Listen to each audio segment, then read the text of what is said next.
देहरादून में कांग्रेस भवन में प्रेस कॉन्फ्रेंस कर पूर्व सीएम हरीश रावत ने धामी सरकार पर जमकर निशाना साधा। कहा कि उत्तराखंड में आई आपदा में राज्य सरकार फेल हो गई। उधम सिंह नगर और नैनीताल में आपदा क्षेत्रों का निरीक्षण करने के बाद हमने नजारा देखा, लेकिन सरकार फेल हुई है। हरीश रावत ने कहा कि आज भी स्थिति बहुत खराब है। सरकार ने कोई लंगर तक नहीं लगाए। आपदा राहत राशि के नियमों में बदलाव होना चाहिए।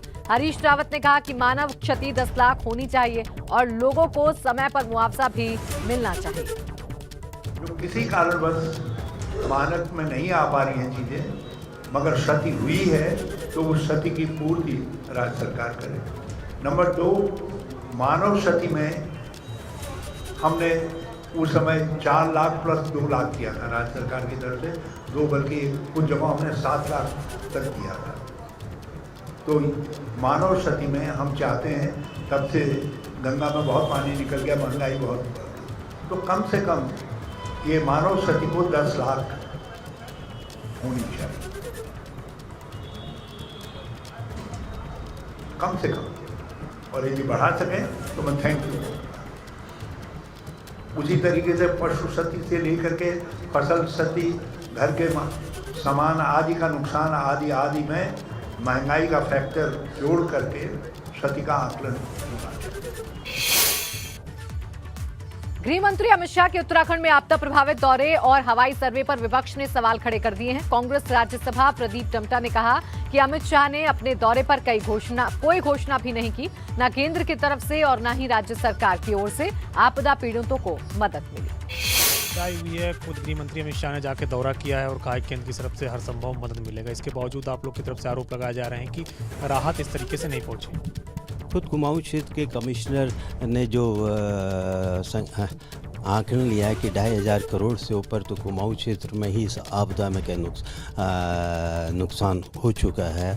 और गृह मंत्री का वहां पर दौरा होना, किसी भी तरह की राज्य को आर्थिक सहायता की घोषणा न करना, बुनियादी प्रश्न है कि जो एनडीआरएफ जो गृह मंत्री के पास में है, एनडीआरएफ की टीम है, समय से रेस्क्यू ऑपरेशन में शामिल नहीं हो पाई। अभी भी बागेश्वर जिले में पिछले 3 दिनों से 9 पर्यटक, 5 पर्यटक और एक उनके पोर्टर की लाश पड़ी हुई है सुंदर डूंगा ग्लेस के आसपास, उसको अभी तक सरकार ने नहीं निकाल पाई है।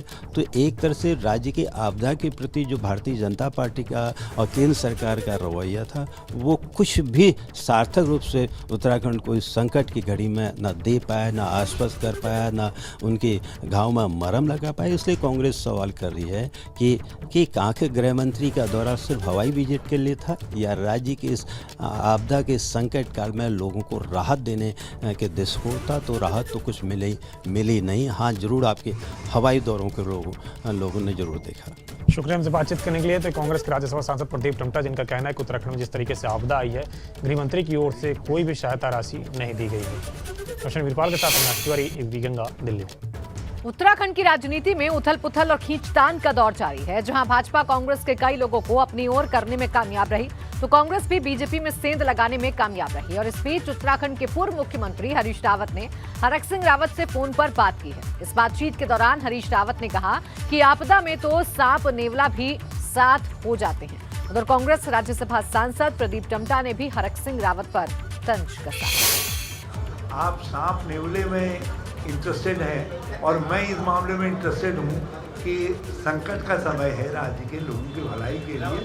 यदि हम एक दूसरे के साथ विचारों का आदान प्रदान कर सकते हैं, तो मुझको इन लोगों ने ज़बरदस्ती जो है बड़ा भाई तो बना दिया है, तो मैंने भी बड़े भाई की भूमिका अदा कर दी। मैंने उनको भी मिलाया, मुख्यमंत्री को भी मिलाया। तो मैं समझता हूँ कि उन्होंने 4.5 साल की निराशा व्यक्त की है, वो एक प्रकार से अप्रत्यक्ष रूप से उन्होंने कहा है कि भाइयों माफ़ करिएगा, जो हमने अपराध किया था उसके परिणाम स्वरूप ये पापपूर्ण जो सरकार आई सत्ता में, उसने राज्य को बर्बाद कर दिया और उससे मैं भी निराश हूँ।